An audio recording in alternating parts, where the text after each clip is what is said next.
Thanks for that. Well, it's been nearly 10 years since a local Marine died while serving overseas. But his legacy continues to live on, and some of his loved ones are actually honoring him and amplify other veterans' voices through art and design. Mike Avery explains.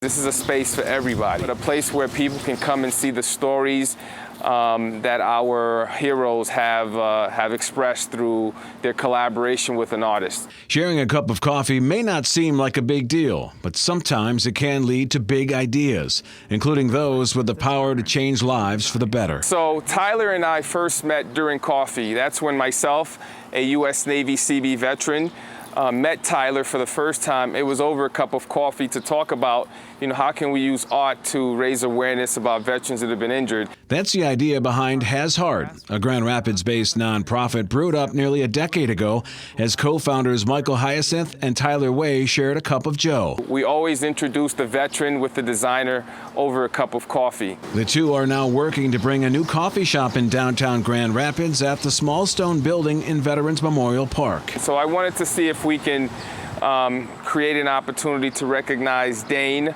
but still come together around art. Corporal Dane DeBoer is a family member of Michael's who died while serving in Afghanistan back in 2010. And that's when we said, let's try to keep Dane's memory alive by working with veterans that have been wounded to create art that can be displayed and showcased. They say they hope their project is just one more way to connect veterans and artists. So everything inside the venue currently is products that we've created with wounded vets from, the past. Has Heart also plans to employ veterans and their spouses to man the cafe and retail shop, and the space will also serve as a venue for workshops and seminars. And so this is why we wanted to create this space as a place where veterans can come get a cup of coffee and they can be,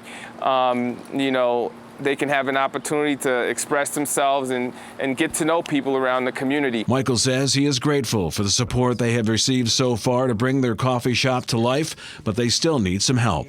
Our goal is to raise, another $250,000, which will help us continue the build out and eventually open up this beautiful space on this very, very beautiful park.